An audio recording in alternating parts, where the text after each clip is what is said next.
You could win this actual Telecaster pickup set that you see being made in this video, plus one of our new Solderless Blender Mod Systems. Hi guys, and welcome to the Radioshop workshop. I'm Paul Best, and in this video there's going to be a couple of different parts actually, because the main part of this video is us showing you how we make our Telecaster pickups. We won't show you absolutely everything, there's a little bit we'd like to keep back, but we'll show you nearly everything. In the second part of the video I'm going to introduce our new Solderless Blender Mod System, a fully solderless path for you to just upgrade the electronics and the pickups in your Telecaster. Also, I'm going to give you the chance to win it, but more on that later.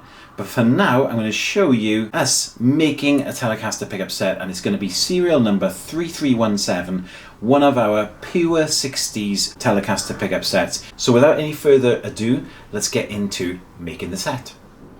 So we get started with a little bit of pole piece beveling, and obviously the pole pieces that we're using here are the magnets in the pickups, and these are made of Alnico material. And of course we'll start by putting them through a few sanding processes, and the aim here is just to give it a nice comfortable edge on the pole pieces so that you don't catch your plectrum on there. Then we'll move on to the actual bobbin making stage, and here we're using sort of flat work, and we're using an arbor press. Paul Dunn is actually using a half-ton arbor press here to press the pole pieces into the bottom piece of what we call the flat work. So we're just starting to make the bobbin, and we've got various sort of jigs that help us during this process to make sure everything's exactly as we like it.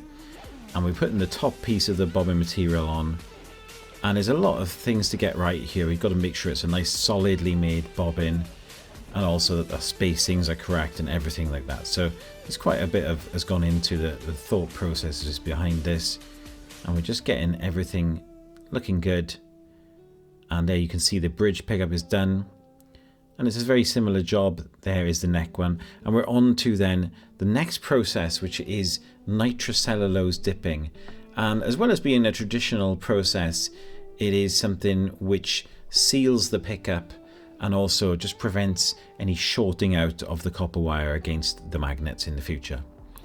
So Paul Dunn is just drying that off. Now the pickup then will be left to dry for 24 hours. So whilst we're getting on with that, he's actually tapping the bridge base plate, which is a job we can do while everything's drying. And we're going to get on to what you're seeing now is sped up really a little bit. It's 24 hours later, and Paul is just starting off the winding process by sanding off some of the coating on the wire and then threading it through the eyelets. So no soldering at this stage, but just making sure everything's solidly through the eyelet. And then he's sort of clamping the pickup in place and getting it on his winder ready to go. Now what you're seeing here is Paul's winder. You'll also see my winder a little bit later. So this is Paul Dunn's winder, and it is actually an old jeweler's or watchmaker's lathe. So somebody would have made watch faces on this. It's a beautiful looking machine, probably even better looking than my one, and you can see there the counters Paul's adding on the winds. I'm just going to show this from a few different angles because everybody seems to love this part of the process the most. As I said, later on we'll see my winder, which probably isn't quite as glamorous but does almost exactly the same sort of job really. And Paul will stop every now and then and inspect the pickup to see that the shape is to his liking, and he's obviously happy with this now, and we'll go on. So that's the pickup wound. The bridge pickup is wound.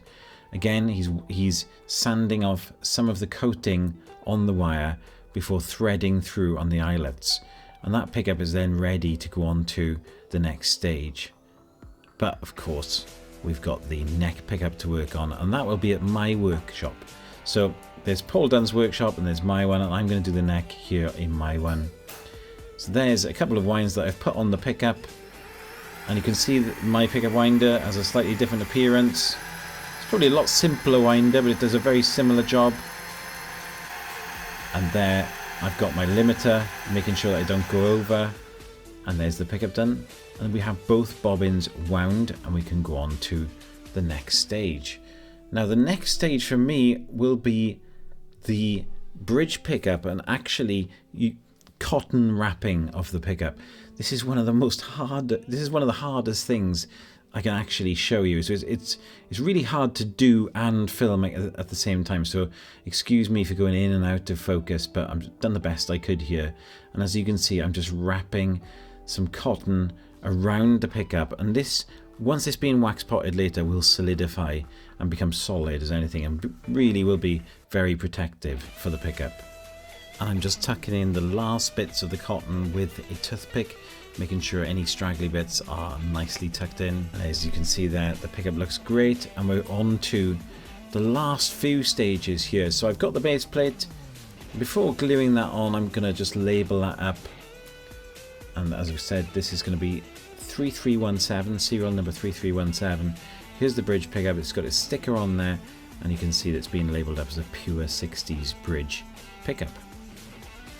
Now we're going to install some paper tape just to make sure that there's no shorting out later on against the base plate of the magnets. And I'll add some glue spots all over the bottom of the pickup bobbin before aligning the holes up. And then I'm going to just, the first little bit of gluing will, it'll sort of take place just by hand, and I will put it into a clamp just to make sure that it's all solid as a rock and not going anywhere. Because any movement of any metal parts with a pickup will translate into noise, which is something we don't want. Whilst it's in there gluing, it's a perfect time for me to come along and start doing some of the soldering. So I'll start off by getting some solder into the eyelets, which actually burns off some of that lovely nitrocellulose, and that's what you're seeing there bubbling away.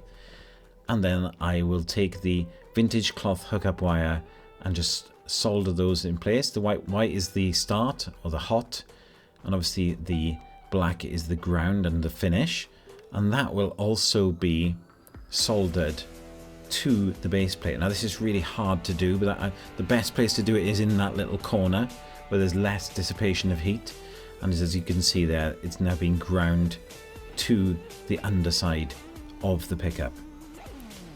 Moving on to the neck, same again. We're going to just fill up the eyelets with solder. Also make sure we don't have any pointy bits there, so I cut those off and also make a nice rounded blob of solder, which to me looks more aesthetically pleasing as well as serving a purpose. And then you can see me actually soldering the ground connection to the pickup cover, so that has to be ground as well. And we're ready to go on to wax potting. And this is to prevent any sort of microphonic feedback, and also just to solidify everything and protect from breakage. You can see the bubbles there, and that is air escaping from the pickups. And after about 15 minutes, I mean, you could leave them in there for much longer, but after 15 minutes we drip them dry over the surface, and then we'll come along with a paper towel and just get rid of the excess. And that really is that. That is this pickup set made and ready to go. Thanks so much for watching that part of the video. I think it gives a really good insight into the processes and just what goes into making your set of pickups. Obviously, we're not just banging these out, guys. We are making each one of them a bit cliche, but with love and as much effort and care and attention as we can. And I think you can see that in the video. And that set now is finished, and here it is, installed in one of our new solderless Telecaster blender systems. And what that is basically is a harness, our award-winning blender mod, and a set of pickups in one, and you can install this in your guitar with no soldering to do. Basically, you've got spade connectors on the end of your Telecaster pickups and spade connectors on the end of a jack that's been pre-wired by us, and you install everything in place and then connect up on these. You can see a little bit more in the close-up there. You can see that there are connection points on the volume pot. Now we will have a full video coming very soon which will show exactly how to install your new solderless Telecaster blender system, but you can see generally there it is ready to go. You've got all your connections there on the volume pot, and you've got spade connectors on the end of the pickups and coming from a pre-wired jack. So there's no soldering to do. If you can operate a mini screwdriver, you can do the change of pickups and the new blender mod installation in just over the time it takes to change a set of strings. So it really is very easy and with no soldering headache. Now you can win this actual setup, and all you have to do is really simple to enter. You just have to sign up for our newsletter. And our newsletter really, we try to do it as regularly as we can. I suppose we probably do about 3 a month. And it's a really good way of keeping in touch with Radioshop news and new things that we're working on. And also, from time to time, we do competitions like this. So, to sign up for our newsletter and be automatically entered for the draw, all you have to do is head over to our website, radioshoppickups.com. You wait about 20 seconds and a pop-up will come up for you to sign up for the newsletter. And once you've signed up, you are entered for the prize draw. Now, we're going to draw the prize on Tuesday, the 4th of March, 2025. Now, if you're watching many years later or you've missed a deadline, I'm so sorry about that. But obviously this setup and this type of setup is available on the website. So yeah, all you have to do is sign up for the newsletter and the prize draw will be on March the 4th, 2025. We will announce the winner on Instagram and Facebook.